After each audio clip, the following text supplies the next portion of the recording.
जय Hind and hello guys, स्वागत है आपका आपके अपने YouTube चैनल ज्ञानदेह होस्ट में। और इस वीडियो में मैं आपको बताने वाला हूं नीट यूजी 2026 ऑनलाइन फॉर्म के बारे में, जहां पर गाइस आपको लेटेस्ट अपडेट के साथ में सभी प्रॉब्लम के हल सहित पूरा प्रोसेस बताने वाला हूं, जिसमें कि गाइस आपके जो सामने जो इश्यूज आ रहे हैं, चाहे वो आप OBC कैटेगरी हो, SC ST हो, या फिर आपका जो लाइव फोटो है वो अपलोड कैसे करना है, डॉक्यूमेंट्स कैसे अपलोड करना है, फोटो सिग्नेचर कैसे अपलोड करना है, आपको कोड कैसे भरना है, ये सब जानकारी इस वीडियो के अंदर अच्छे से एक्सप्लेन की जाएगी। तो वीडियो को पूरा देखना है। चलिए शुरू करते हैं। अगर आपने अभी तक वीडियो को लाइक शेयर नहीं किया हो तो कर दे और चैनल को सब्सक्राइब करके बेल आइकन ऑन कर ले। फिर जो लिंक वीडियो को डिस्क्रिप्शन में दिया है आप ओपन कर लेंगे, आपको जानने को मिलेगा कि गाइज आप लोग इस फॉर्म को 8 मार्च 2026 तक भर पाएंगे। तो आपके पास ज़्यादा समय बचा नहीं है, 8-10 दिन ही बचे हुए हैं, तो जितना जल्दी हो सके इस फॉर्म को अप्लाई कर लीजिएगा। इसमें यहाँ पर आप जाने कि कौन सी कैंडिडेट को क्या पोस्ट कोड भरना है। इस पोस्ट कोड भरने की जानकारी हिंदी के अंदर भी दी गई है यहाँ पर और इंग्लिश के अंदर भी दी गई है। जब पोस्ट कोड फॉर्म फिल करने का स्टेप आएगा ये फॉर्म भरते समय, वहां पर भी आपको एक्सप्लेन किया जाएगा कि कौन से कैंडिडेट को क्या पोस्ट कोड भरना है। तो आप वीडियो को बिना स्किप किए देखते रहिए। अभी आप यहां पर अगर इसमें एलिजिबल और अपना फॉर्म अभी तक नहीं भरे हैं तो इंपॉर्टेंट लिंक के सेक्शन में आइए और अप्लाई ऑनलाइन लिंक ओपन कीजिए। अब गाइज आपके सामने यहाँ पर अप्लाई पोर्टल आ जाएगा। यहाँ पर आ जाने के बाद में सबसे पहले आपको न्यू रजिस्ट्रेशन इसके ऊपर क्लिक करना है। इसके ऊपर क्लिक करने के बाद आपके सामने इंस्ट्रक्शंस आएंगे। आप यहाँ से भी फीस की इन्फॉर्मेशन एंड जो बाकी इन्फॉर्मेशन है वो डबल चेक कर सकते हैं। सभी इन्फॉर्मेशन जब आप चेक कर ले तो गाइज आपको यहाँ पर नीचे की तरफ आना है और यहाँ पर टिक करके क्लिक है टू प्रोसीड इसके ऊपर क्लिक करना है। देन गाइज यहाँ पर आपको जो इन्फॉर्मेशन अपनी भरनी है, ये इन्फॉर्मेशन आपको 10th के सर्टिफिकेट के अकॉर्डिंग भरनी है। तो कैंडिडेट नेम के अंदर जो भी आपका नाम 10th के सर्टिफिकेट के अंदर है वो नाम आप यहाँ पर इंग्लिश के कैपिटल लेटर में लिख दीजिएगा। फिर आपको यहाँ पर आपके फादर का नेम एंटर करना है, पूरा नाम आप यहाँ पर डाल दीजिएगा। इसके बाद आपको आपकी माता जी का नाम यहाँ पर देना है। फिर जो डेट ऑफ बर्थ है आपकी वो आप यहाँ पर सिलेक्ट कर लेंगे, पहले डे, फिर उसके बाद में जो भी आपका मंथ है वो, और फिर आपका जो भी ईयर है वो भी आप यहाँ पर सेलेक्ट कर लेंगे। इसके बाद आप देखेंगे जेंडर, तो जो भी आपका जेंडर है मेल फीमेल या थर्ड जेंडर वो आप यहाँ पर सिलेक्ट कर लें। इसके बाद जो इन्फॉर्मेशन आपने ऊपर भरी है वो इन्फॉर्मेशन आपको यहाँ पर नीचे दोबारा फिल करके वेरीफाई करनी है। जैसे कि आप यहाँ पर आपका नाम अगेन डालेंगे, उसके बाद में आपको फादर का नेम यहाँ पर दोबारा डाल करके वेरीफाई कर देना है। फिर आप यहाँ पर आपकी माता जी का नाम एंटर करेंगे। माता जी का नाम एंटर करने के बाद में आप यहाँ पर जो डेट ऑफ बर्थ अभी आपने ऊपर की तरफ सेलेक्ट की और डेट ऑफ बर्थ आपको अगेन यहाँ पर सेलेक्ट करनी है। फिर यहाँ पर आपको आपका जेंडर सेलेक्ट कर लेना है। इसके बाद आता है आपका प्रेजेंट एड्रेस, तो जो भी आपका प्रेजेंट एड्रेस है वो आपको देना है। आपको यहाँ पर ये बोला है कि परीक्षा शहरों का निर्धारण अभ्यर्थी के स्थायी और वर्तमान पते के आधार पर किया जाएगा, कृपया विवरण ध्यानपूर्वक दर्ज करें। यानी कि जो आपका एग्जाम सेंटर है या फिर जो आपका परीक्षा शहर है उसका जो आपको वितरण किया जाएगा, आपको जो एग्जाम सेंटर अलॉट किया जाएगा या एग्जाम सिटी अलॉट की जाएगी वो आपकी प्रेजेंट एड्रेस और परमानेंट एड्रेस को ध्यान में रखते हुए की जाएगी। अब आप यहाँ पर जो भी आपकी एड्रेस लाइन फर्स्ट है वो डालें और 2 डालें, फिर 3 डाल दें। मैं आपको अगर सिंपल वर्ड में कहूँ तो जो भी आपका एड्रेस है वो आप इन 3 लाइन के अंदर एडजस्ट कर दीजिए, थोड़ा थोड़ा पार्ट तीनों लाइन के अंदर डाल देना। फिर आप अपनी कंट्री सेलेक्ट कर लेंगे। उसके बाद जो आपकी स्टेट है वो स्टेट आपको सिलेक्ट कर लेनी है, अपनी डिस्ट्रिक्ट आपको यहाँ पर सिलेक्ट कर लेनी है और जो आपका पिन कोड है वो भी आपको यहाँ पर डाल देना है। नीचे आता है आपकी इलेक्ट्रॉनिक कम्युनिकेशन एड्रेस यानी कि ईमेल और आपका नंबर, तो आपका जो भी ईमेल एड्रेस है वो आप यहाँ पर डाल देंगे, उसको दोबारा डाल करके वेरीफाई करेंगे। फिर अपना मोबाइल नंबर डालेंगे, मोबाइल नंबर को भी दोबारा डाल करके वेरीफाई कर देंगे। कोई अन्य फ़ोन नंबर यूज करते तो अल्टरनेटिव नंबर के अंदर डाल देना, नहीं तो आप चाहे तो इस ऑप्शन को खाली छोड़ सकते हैं। फिर नीचे आता है आपका परमानेंट एड्रेस। ऊपर जो आपने भरा हुआ था प्रेजेंट एड्रेस और ये है आपका परमानेंट एड्रेस। अगर ये और वो आपका एड्रेस सेम है तो आप यहाँ पर इसको टिक कर देना, अगर सेम नहीं है तो अनटिक करके अलग से अपना प्रेजेंट एड्रेस फिल कर देना। इसके बाद आप यहाँ पर एक पासवर्ड बनाएंगे। पासवर्ड आपका कैसा हो उसका आप एग्जाम्पल देख लीजिए। पासवर्ड के अंदर इंग्लिश का कैपिटल लेटर कम से कम 1, स्मॉल लेटर कम से कम 1, स्पेशल कैरेक्टर और साथ ही डिजिट, कुछ इस तरह का पासवर्ड आप यहाँ पर बना लेंगे और उस पासवर्ड को दोबारा डाल करके वेरीफाई कर देंगे। फिर आप एक सिक्योरिटी क्वेश्चन सिलेक्ट करेंगे। ये सिक्योरिटी क्वेश्चन आपको तब काम आता है जब आप आपका पासवर्ड भूल जाते हैं और आप उसको रिकवर करते हैं, तो उस टाइम आपको ये सिक्योरिटी क्वेश्चन सेलेक्ट करके इसका यही आंसर देना होता है जो कि अभी आप यहाँ पर अपनी मर्जी से बना रहे हैं। तो आपको यहाँ पर कोई भी क्वेश्चन सेलेक्ट करके उसका आंसर दे देना है अपनी मर्जी से और उसको याद रखना है। फिर एक कैप्चा कोड डालना और उसके बाद सबमिट के ऊपर क्लिक करना। अब गाइज आपके सामने यहाँ पर रिव्यू पेज आएगा, आप इसको क्लोज करके ऊपर की तरफ आएंगे और एक एक इन्फॉर्मेशन को डबल चेक करेंगे। जैसे कि अगर आपने पर्सनल डिटेल वेरीफाई कर ली है, अच्छे से चेक कर लिया कि यहाँ सभी जानकारी सही है जो आपने भरी थी, तो आप यहाँ पर टिक कर देंगे कि मैंने अपनी जो पर्सनल डिटेल है उनको वेरीफाई कर लिया है। फिर आप यहाँ पर आपका प्रेजेंट एड्रेस देखेंगे और उसके बाद में परमानेंट एड्रेस, और फिर यहाँ पर नीचे टिक करके इसको वेरीफाई कर देंगे। उसके बाद यहाँ पर आपको नीचे की तरफ आना है और आई एग्री के ऊपर क्लिक करके submit and send OTP to verify mobile number, इसके ऊपर क्लिक करना है। देन यहाँ से यस करना है। यस करने के बाद में आपके इस नंबर के ऊपर एक OTP सेंड किया जाएगा, जो भी आपने यहाँ पर रजिस्टर किया वो OTP आप यहाँ पर डालिए और सबमिट राशन फॉर्म, इसके ऊपर क्लिक कीजिए। इसके बाद में आप यहाँ पर देखेंगे कि जो आपका राशन का प्रोसेस है वो कंप्लीट हो चुका है। गाइज आगे बढ़ने से पहले आपको आपकी ईमेल आईडी वेरीफाई करनी है, तो इसके लिए आपको यहाँ पर लेफ्ट साइड में वेरीफाई ईमेल आईडी, इसके ऊपर क्लिक करना है। देन यहाँ पर जो कैप्चा कोड आपकी डिस्प्ले के ऊपर आए वो कैप्चा कोड आपको यहाँ पर एंटर करना है। जो भी कैप्चा कोड है, कुछ भी आ सकता है, वो आप यहाँ पर डाल दीजिएगा और इसको डालने के बाद में आप यहाँ पर सबमिट एंड गेट OTP, इसके ऊपर क्लिक करना। देन गाइज आपकी इस ईमेल आईडी के ऊपर जो भी आपने रजिस्टर की है एक OTP सेंड किया जाएगा, ऐसे ही जैसे कि आपको नंबर के ऊपर आया था। तो जो भी OTP आपको यहाँ पर मिला है वो OTP आप यहाँ पर डालेंगे और उसके बाद में आपको यहाँ पर वेरीफाई, इसके ऊपर क्लिक करना है। देख लीजिए OTP वेरीफाई हो चुका है। अब आप यहाँ से ओके कर दीजिए। ओके करने के बाद में आपको यहाँ पर फिलअप एप्लीकेशन फॉर्म, इसके ऊपर क्लिक करना है। देन गाइज यहाँ पर आपको पर्सनल डिटेल के सेक्शन पर क्लिक करना है। इसमें कुछ जानकारी आपकी भरी हुई है और कुछ जानकारी अभी आपको यहाँ पर भरनी है। जैसे कि नेशनलिटी आपको यहाँ पर सेलेक्ट कर लेना है, आप इंडियन हो या ओवरसीज सिटीजन ऑफ इंडिया हो, फॉरेन अदर देन OCI, या फिर नॉन रेसिडेंट इंडियन यानी कि NRI, जो भी आपकी सिटीजनशिप है वो आप यहाँ पर सिलेक्ट कर ले। फिर आपसे पूछे कि केंद्र या फिर राज्य शासित प्रदेश जहाँ से आपने 12वीं या उसके बराबर की क्वालिफिकेशन कंप्लीट की है या फिर आप कर रहे हैं, वो आपको बताना है। स्टेट, जिस स्टेट से आपने आपकी 12वीं पास की है या फिर आप 12वीं कर रहे हैं। इसके बाद में आपको आपकी कास्ट कैटेगरी सेलेक्ट करनी है, जैसे कि general, EWS, OBC, NCL, central list, तो आप OBC सेंट्रल वाले होने चाहिए। और जैसे कि आपकी कैटेगरी अगर OBC NCL है तो आप इसको सेलेक्ट करेंगे। फिर यहाँ पर आपसे पूछा है कि आप दोबारा से कैटेगरी सेलेक्ट करके वेरीफाई कीजिए और उसके बाद में आपसे कहा है कि क्या आपके पास किसी अधिकृत सरकारी कार्यालय द्वारा जारी किया गया मान्य श्रेणी प्रमाण पत्र है, यानी कि क्या आपके पास कास्ट सर्टिफिकेट है। अगर हाँ तो यस करेंगे, अगर नहीं तो आपको बोलना है कि no I have applied but awaiting the certificate, यानी कि मैंने अप्लाई कर दिया है और फिर आपको अप्लाई करना भी होगा। ऐसा नहीं है कि आप यहाँ पर इसको बोल करके अप्लाई ना करें, आपको अप्लाई करने के साथ में उसकी डिटेल्स भी देनी होगी। बट अगर आपके पास ऑलरेडी कास्ट सर्टिफिकेट अवेलेबल है तो यस करके आपको यहाँ पर आपका जो कैटेगरी सर्टिफिकेट ID नंबर है वो देना है। गाइज अभी जो आप वीडियो में देख पा रहे हैं ये एक सेंट्रल का कास्ट सर्टिफिकेट है जो कि OBC के लिए ही है, और कुछ इसी तरह का आपका कास्ट सर्टिफिकेट रहेगा अगर आप उसको बनवाएंगे या फिर आपने बनवा लिया है। अब इसमें कहां से आपको क्या जानकारी भरनी है वो आप जान लीजिए। जैसे कि यहां पर मैंने बोला आपको यहां पर देना है श्रेणी प्रमाण पत्र ID संख्या, या फिर कह लीजिए कि कैटेगरी सर्टिफिकेट ID नंबर। तो ये कैटेगरी सर्टिफिकेट ID नंबर कहां होता है, तो गाइज जो प्रमाण पत्र क्रमांक के सामने नंबर होगा वो नंबर आप यहां पर फिल कर देंगे आपके कैटेगरी सर्टिफिकेट ID नंबर के अंदर। उसके बाद में श्रेणी प्रमाण पत्र जारी करने की तिथि, अभी तिथि आपको यहां पर जारी दिनांक के सामने देखने को मिल जाएगी, तो वो आप यहां पर डेट डाल दीजिएगा। उसके बाद श्रेणी प्रमाण पत्र जारी करने की तिथि के नीचे है श्रेणी प्रमाण पत्र जारी करने वाले प्राधिकारी का नाम, यानी कि कौन सी पोस्ट के अधिकारी ने इसको जारी किया है। अब ये सर्टिफिकेट में कहां मेंशन है वो भी देख लीजिए। आप यहां पर नीचे की तरफ आएंगे और देखेंगे सक्षम अधिकारी के बाद में स्लैश करके लिखा है तहसीलदार। आपको आपका सर्टिफिकेट देखना है और सक्षम अधिकारी के बाद में देखना है कि कौन सी पोस्ट को लिखा गया है। ये सर्टिफिकेट ऐसा नहीं कि हर जगह से तहसीलदार ही जारी करते हैं, कहीं पर DM, कहीं पर CO, कहीं पर SDM, इन सभी पोस्ट के द्वारा जारी किया जाता है। तो आपको आपका सर्टिफिकेट देखना है और सक्षम अधिकारी के बाद में कौन सी पोस्ट लिखी है वही पोस्ट आपको फिर यहाँ पर इसमें लिखनी होगी। और उसके बाद आप यहाँ पर नीचे देखेंगे आपके सामने एक सवाल है कि क्या आपको मधुमेह है, अगर है तो यस, नहीं तो आप नो कर देंगे। फिर आपको बताना निवास की जगह है, तो अर्बन यानी कि शहरी क्षेत्र में आप रहते हो या फिर ग्रामीण क्षेत्र में, जहाँ पर भी रहते हैं वही आप सेलेक्ट कर लेना। फिर आपकी वार्षिक पारिवारिक आय कितनी है, 1 लाख से 2 लाख, 2 से 3, 3 से 4, 4 से 5, जो भी है वो आप यहाँ पर सिलेक्ट कर लीजिएगा। उसके बाद में आपसे पूछेगा कि आप माइनॉरिटी कम्युनिटी से बिलोंग करते हो, अगर हाँ तो यस, नहीं तो आप नो करेंगे। यस करने पर आपको बताना हो कि आपकी माइनॉरिटी कम्युनिटी कौन सी है। और इसके बाद देखेंगे निवास देश, तो कौन से देश में रहते हैं वो देश आपको यहाँ पर अगेन सेलेक्ट करना है। उसके बाद में आपको बताना है आपने प्रिपरेशन कैसे की है इस एग्जाम की, self study, coaching, online coaching, tuition या फिर अदर, जो भी एक माध्यम है आप यहाँ पर सिलेक्ट कर लीजिएगा। फिर पूछा कि आप नीट UG 2026 की परीक्षा में पारंपरिक पोशाक पहनकर उपस्थित होना चाहते हैं, यानी कि you intend to wear traditional dress while file appearing, अगर हाँ तो आपको यस कर देना है, अगर नहीं तो आप नो कर सकते हैं। ये फुल्ली आपकी चॉइस के ऊपर डिपेंड करता है।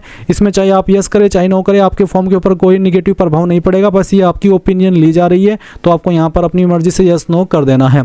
उसके बाद में आप ये कैप्चा कोड डालेंगे और सेव एंड नेक्स्ट के ऊपर क्लिक करेंगे। अब आपके सामने यहाँ पर विकलांगता विवरण यानी कि डिसेबिलिटी डिटेल्स मांगी है, तो आपको यहाँ पर ये पढ़ना है और आपको बताना है कि क्या आप डिसेबल कैंडिडेट है, अगर है तो यस, नहीं तो आपको नो करना है। इसके बाद ये कैप्चा कोड आपके डिस्प्ले के ऊपर जो भी आए वो आप यहाँ पर डाल देंगे और इसको डालने के बाद में आपको यहाँ पर सबमिट एंड नेक्स्ट के ऊपर क्लिक करके यहाँ से यस कर देना है। देन यहाँ पर आपसे आधार डिटेल के बारे में जानकारी ली जा रही है, तो आप यहाँ पर देखेंगे मैं स्वेच्छा से अपने आधार नंबर को साझा करने के लिए सहमत हूँ और मुझे पता है कि इसका उपयोग आधार कार्ड में जो वेबसाइट आधार कार्ड की वहाँ पर जो डिटेल है वहाँ से फैच की जाएगी, कुछ इस तरह से आपको बोला गया है, तो आप यहाँ पर इसको टिक कर देना। फिर आप यहाँ पर अपना आधार नंबर डालिएगा और आधार नंबर को दोबारा डाल करके वेरीफाई कीजिएगा। ये कैप्चा कोड डालेगा और जैसे आप सबमिट करेंगे तो आधार की वेबसाइट के ऊपर एक OTP सेंड किया जाएगा, यानी कि आपको जो आपका नंबर है रजिस्टर है आधार के साथ में उसके ऊपर एक OTP सेंड किया जाएगा। जब वो आप OTP यहाँ पर डाल देंगे तो आप आगे बढ़ पाएंगे। अगर आपको इसमें कोई इशू है, आपके पास आधार नहीं है, फिर आप इन्फॉर्मेशन नहीं देना चाहते या फिर आपकी इन्फॉर्मेशन वहाँ पर कुछ और है और यहाँ पर आप कुछ और भर रहे हैं, तो आप दूसरे माध्यम भी सिलेक्ट कर सकते हैं इसमें अपनी आइडेंटिटी को वेरीफाई करने के लिए। इसके लिए आपके पास यहाँ पर नीचे एक ऑप्शन है, यदि आपके पास आधार नहीं है तो अन्य पहचान विकल्प चुनने के लिए आपको क्लिक हियर के ऊपर क्लिक करना होगा। इसके बाद यहाँ पर आपको इसमें से कोई एक अन्य आईडी सेलेक्ट कर लेनी है। आप डिजिलॉकर के माध्यम से भी अपनी पहचान दे सकते हैं, पासपोर्ट के माध्यम से, पैन कार्ड के माध्यम से, या फिर कोई भी ऐसी आईडी जिसके ऊपर गवर्नमेंट की आईडी और फोटो लगा हुआ हो, तो कोई भी एक माध्यम आप यहाँ पर सेलेक्ट कर लीजिए। जैसे कि अगर आप पैन कार्ड सेलेक्ट करते हैं तो आपको यहाँ पर पैन कार्ड का नंबर देना होगा, उस नंबर को दोबारा डाल करके वेरीफाई करना और कैप्चा कोड डाल करके सबमिट एंड नेक्स्ट इसके ऊपर क्लिक करना होगा। अब आपसे यहाँ पर पूछा कि क्या आपके पास अपार आईडी है, अगर आपके पास है तो आप यस करेंगे, नहीं है तो नो करेंगे। अभी अपार आईडी क्या होती है, अगर आप यूट्यूब के ऊपर जाएंगे और उसमें सर्च करेंगे अपार आईडी तो आपको पता चल जाएगा, पूरा प्रोसेस अलग होता है, बट ये कंपलसरी नहीं है। अगर है तो यस करके आप यहाँ पर उसकी डिटेल्स देंगे, और अगर आप ये है कि मैं भले ही कंपलसरी ना हो अपनी अपार आईडी बना करके उसको दे करके आगे बढ़ूँ, तो आप वो भी कर सकते हैं। यहीं पर फॉर्म को छोड़ दीजिए और लॉगिन करके यहीं से फॉर्म स्टार्ट होगा, क्योंकि आप अपनी डिटेल्स पीछे से फिल करते हुए आ रहे हैं और उसको सेव भी करते हुए आ रहे हैं। तो अगर आपको नहीं लेना है किसी तरह का रिस्क, आप अपार आईडी के बारे में इन्फॉर्मेशन लेकर के कैसे अपार आईडी बनती है वो जानने के बाद में आप यहाँ पर यस करके सबमिट करना और फिर उसकी इन्फॉर्मेशन दे दीजिएगा। अगर आपको इतना फालतू का झंझट में नहीं पड़ना है क्योंकि ये कंपलसरी नहीं है, तो आप यहाँ पर नो कर दीजिए और नो करने के बाद सबमिट करके यहाँ से ओके कर दीजिए। अब यहाँ पर आते हैं परीक्षा के लिए चयन करें, सिलेक्ट फॉर एग्जाम। तो गाइज यहाँ पर आपको क्वेश्चन पेपर का जो मीडियम हो सिलेक्ट करना है, और गाइज यहाँ पर आपको ये बोला कि यदि आप किसी क्षेत्रीय भाषा का चयन करना चाहते हैं तो आपका स्थायी या वर्तमान पता उसी राज्य का होना चाहिए। यानी कि अगर मान लीजिए आपको कोई लोकल लैंग्वेज सिलेक्ट करनी है, तो जो आपका स्थायी पता है या फिर आपका जो वर्तमान पता है उसी स्टेट का हो, तभी आप उसको सिलेक्ट कर सकते हैं। जैसे कि यहाँ पर मैंने यूपी सेलेक्ट किया था, तो यूपी में यहाँ पर 3 लैंग्वेज का ऑप्शन दिया, जैसे कि इंग्लिश, हिंदी, उर्दू। और अगर आप ऐसा है कि मान लीजिए तमिल लैंग्वेज चाहते हैं या फिर मराठी लैंग्वेज चाहते हैं, तो फिर आपको वहीं का निवासी होना चाहिए, तभी आपको यहाँ पर मराठी लैंग्वेज ऑप्शन में देखने को मिलेगी। तो ये चीज़ आपको समझ में आ गई। अब यहाँ पर आपको क्वेश्चन पेपर का मीडियम सेलेक्ट करना है, तो जिस भी लैंग्वेज में चाहते हो ये आप सेलेक्ट कर ले। फिर यहाँ पर आपको एग्जाम स्टेट की चॉइस देनी है। पहले तो आप स्टेट की चॉइस देंगे, उसके बाद में किस सिटी को आप यहाँ पर देना चाहते हैं वो आप यहाँ पर सेलेक्ट कर लीजिए। सेकंड चॉइस देंगे स्टेट की, फिर सिटी को आप यहाँ पर सेलेक्ट कर लेंगे, और उसके बाद में आपको यहाँ पर थर्ड चॉइस भी देनी है स्टेट की, और उसके बाद में सिटी को सिलेक्ट कर लेना है। दैन यहाँ पर आपसे पूछा है कि पिता अभिभावक का व्यवसाय यानी कि वो क्या करते हैं, तो कोई भी एक यहाँ पर माध्यम सेलेक्ट कर लीजिए जो भी वो करते हैं। अगर वो सेल्फ एम्प्लॉयमेंट है तो आप ये भी सिलेक्ट कर सकते हैं, या फिर प्राइवेट सर्विस है तो वो भी आप सिलेक्ट कर सकते हैं। उसके बाद में उनकी क्वालिफिकेशन कितनी है वो आप सिलेक्ट कर लेंगे।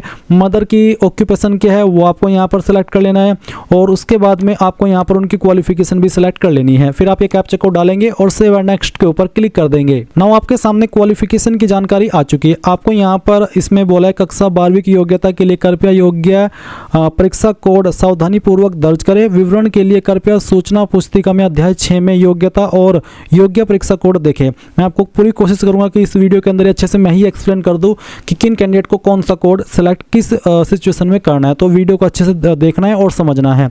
अब यहाँ पर पहले तो 10वीं की इन्फॉर्मेशन देनी है, तो 10वीं में आप यहाँ पर पास सेलेक्ट कर लीजिए। फिर किस साल के अंदर आपने पास कर ली थी वो साल आपको यहाँ पर सेलेक्ट कर लेना है, फिर आपको यहाँ पर इसमें जो क्वालिफाइंग एग्ज़ाम है इसमें यहाँ पर 10th और इक्विवेलेंट सेलेक्ट कर लेना है। आपकी स्कूलिंग कहाँ से हुई है, रूरल यानी कि ग्रामीण एरिया से या फिर शहरी एरिया से, जहाँ से भी हुई है वो आप सेलेक्ट कर ले। उसके बाद में गवर्नमेंट की आपका स्कूल किस तरह का था, गवर्नमेंट स्कूल था, फुल्ली गवर्नमेंट एडेड प्राइवेट यानी कि जो सरकार द्वारा सहायता प्राइवेट स्कूल होते हैं उस टाइप का था, या फिर फुल्ली प्राइवेट कोई सहायता नहीं मिलती थी गवर्नमेंट की तरफ से, या फिर एकलव्य मॉडल रेसिडेंटल स्कूल, या फिर ओपन एंड डिस्टेंस लर्निंग या केंद्रीय विद्यालय, या फिर जवाहर नवोदय विद्यालय या अदर। तो किस टाइप का स्कूल था, जैसे कि मेरा स्कूल था गवर्नमेंट द्वारा थोड़ी सहायता मिलती थी तो ये है गवर्नमेंट एडेड प्राइवेट इस टाइप का। तो ये आप ही को पता होगा कि मेरा स्कूल किस टाइप का था, वो आपको यहाँ पर खुद से सेलेक्ट करना है। मैं उसमें कोई हेल्प नहीं कर सकता। हाँ, उसमें मैं कैसे बताऊँ, वो आप ही को पता होगा कि मेरा स्कूल इस टाइप का था, तो वही आपको यहाँ पर सेलेक्ट कर लेना है। उसके बाद में ये बताना कि कौन सी स्टेट के अंदर आपका स्कूल था।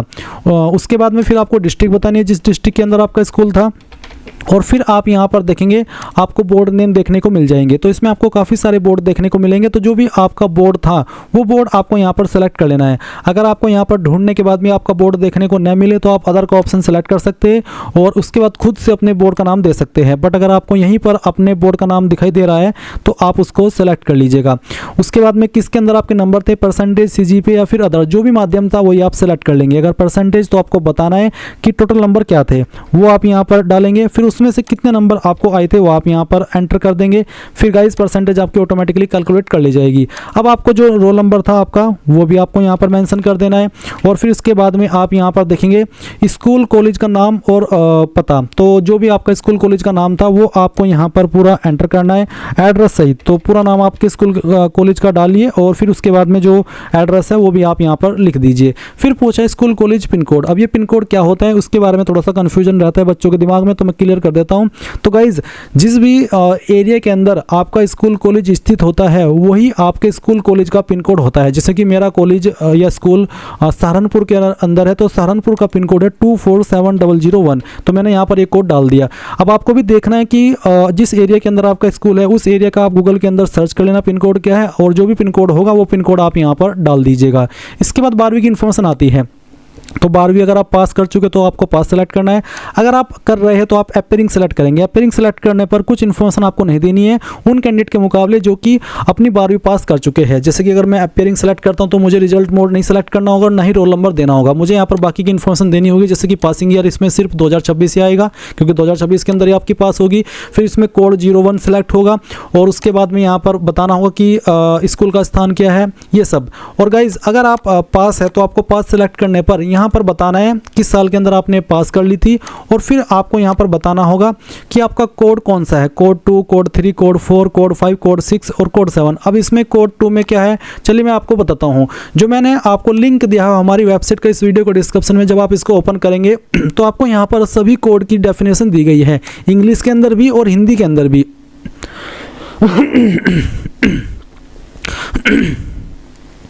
तो यहाँ पर गाइज जो कोड 2 है इसमें बोला है कि दी हायर या फिर सीनियर सेकेंडरी एग्जामिनेशन और the Indian school certificate examination which is equivalent to 10+2 higher या फिर senior secondary examination after a period of 12 year study. The last 2 year of such study comprising of physics, chemistry, biology या फिर biotechnology which shall include practical test in these subject. Basically है कि जो भी आपकी 12वीं है वो आपने इन सब्जेक्ट के साथ में पास की जो यहाँ पर मेंशन किए गए हैं। और जैसे कि अगर मैं यहाँ पर कोड 2 को हिंदी के अंदर आपको एक्सप्लेन करके बताऊं तो आप देख सकते हैं उम्मीदवार जो उच्च वरिष्ठ माध्यमिक परीक्षा या Indian school certificate examination ICSE से पढ़ रहे हैं जो कक्षा 12वीं की परीक्षा के बराबर होता है और 12 साल के अध्ययन की अवधि के बाद आता है, उन्हें इस कोड का चयन करना होगा। इसमें यहाँ पर थोड़ा सा और डिटेल दी गई, जैसे कि national council of education research and training यानी कि NCERT के अनुसार इस अध्ययन के अंतिम 2 वर्षों में विज्ञान के विषय जैसे भौतिकी, रसायन विज्ञान, जीव विज्ञान, जैव प्रौद्योगिकी और गणित या अंग्रेजी के साथ कोई अन्य वैकल्पिक विषय शामिल होना चाहिए। जिन उम्मीदवारों ने वर्ष 2023 या फिर कह लीजिए 2024 या 2025 उससे पहले कक्षा 12वीं पास कर ली है और कक्षा 12 के पूरा होने के बाद कोई अन्य पाठ्यक्रम नहीं किया, उन्हें इस कोड का चयन करना होगा। तो ये चीज़ आपको समझ में आ गई। कोड 3 कौन लोग सेलेक्ट करेंगे, कोड 3 करेंगे जिन उम्मीदवारों ने भारतीय विश्वविद्यालय बोर्ड या अन्य मान्यता प्राप्त निकाय से विज्ञान में अपनी इंटरमीडिएट या प्री डिग्री परीक्षा को सफलतापूर्वक पूरा कर लिया है। अनिवार्य विषय के रूप में भौतिक विज्ञान, रसायन विज्ञान, जीव विज्ञान या जैव प्रौद्योगिकी और अंग्रेजी से पूरा किया है, उन्हें इस कोड को चुनना होगा। पाठ्यक्रम में विज्ञान विषयों की प्रायोगिक परीक्षा होनी चाहिए। जिन उम्मीदवारों की कक्षा 12वीं या इसके समकक्ष योग्यता परीक्षा किसी राज्य बोर्ड से पूरी हुई है, उन्हें भी इस कोड का चयन करना होगा। तो समझ में आ गया कि कौन सा कोड किसको सिलेक्ट करना है। इसी प्रकार से आप कोड 4 पढ़ेंगे, कोड 5 पढ़ेंगे, कोड 6 पढ़ेंगे और कोड 7 यहाँ पर दिया गया। जैसे कि जिन उम्मीदवारों ने किसी अन्य परीक्षा को पास किया जो कि स्कोप और स्टैंडर्ड पिछले 2 वर्षों के 10+2 अध्ययन जिसमें भौतिकी, रसायन विज्ञान और जीव विज्ञान, जैव प्रौद्योगिकी शामिल है, जिसमें इन विषयों में व्यवहारिक परीक्षा शामिल होगी, किसी भारतीय विश्वविद्यालय बोर्ड की इंटरमीडिएट विज्ञान परीक्षा के बराबर पाया जाता है, इस कोड को चुनना होगा। एक विदेश से योग्यता परीक्षा पूरी करने वाले उम्मीदवार को भी इस कोड को भरना आवश्यक है, यानी कि जो विदेश से करते हैं वो भी इस कोड को ही सेलेक्ट करेंगे। अभी गाइज यहाँ पर आप में से बहुत सारे कैंडिडेट कंफ्यूज हो रहे होंगे कि हम कौन सा कोड सेलेक्ट करें। तो मैं आपको सिंपल वर्ड में बताऊँ, अगर आप बिल्कुल आराम से आपकी क्वालिफिकेशन कंप्लीट करते हुए जा रहे हैं, जैसे कि आपने 11वीं के बाद में 12वीं की हो, तो आपको यहाँ पर बिना सोचे समझे तीसरा कोड सेलेक्ट कर लेना है।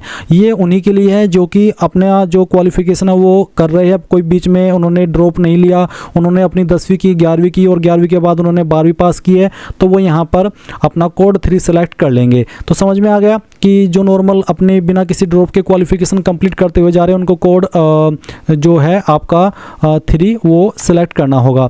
उसके बाद में पैलेस ऑफ स्कूल आपको बताना है कि ग्रामीण था या फिर शहरी था, जो भी था वो आप सिलेक्ट कर लेंगे। उसके बाद में किस टाइप का आपका स्कूल था वो भी आपको यहाँ पर सिलेक्ट कर लेना है। फिर आपको यहाँ पर बताना है कि कौन सी स्टेट के द्वारा आपने पास किया है। फिर उसके बाद में आपकी डिस्ट्रिक्ट बतानी है जहाँ से आपने आपकी 12वीं पास की है। फिर आपको यहाँ पर आपका जो बोर्ड है वो भी आपको यहाँ पर ऐसे ही सिलेक्ट कर लेना है जैसे कि आपने आपका जो 10वीं का बोर्ड है वो सिलेक्ट किया है। ये जो आपका बोर्ड है वो सिलेक्ट करने के बाद में आप यहाँ पर इसी प्रकार से स्कूल कॉलेज का नाम और जो एड्रेस है वो डालेंगे और अपना 12वीं जहाँ से आपने आपकी 12वीं की है उसका पिन कोड भी डाल देंगे स्कूल कॉलेज का। फिर आप ये कैप्चा कोड डालेंगे और सेव एंड नेक्स्ट कर देंगे। अब आपके सामने यहाँ पर एडिशनल डिटेल का सेक्शन आ चुका है जहाँ पर आपसे पूछा कि क्या आप जुड़वा है और दोनों नीट यूजी 2026 के लिए आवेदन कर रहे हैं। अगर आप ऐसे कैंडिडेट है तो यस कर देंगे, नहीं तो आपको नो करना है। फिर पूछा क्या आप कभी नीट यूजी परीक्षा में उपस्थित हुए हैं, अगर हुए हैं तो यस करना है, नहीं हुए हैं तो आप नो करेंगे। आपको पहले सो बर्थ बताना है, उसके बाद में अपना अगेन, फिर उसके बाद में आपको यहाँ पर आपकी अगेन डिस्ट्रिक्ट स्टेट बतानी है, फिर अपनी डिस्ट्रिक्ट भी बतानी है जहाँ पर आप पैदा हुए हैं। तीसरी बार इन्फॉर्मेशन दे रहे हैं आप पैदा होने की।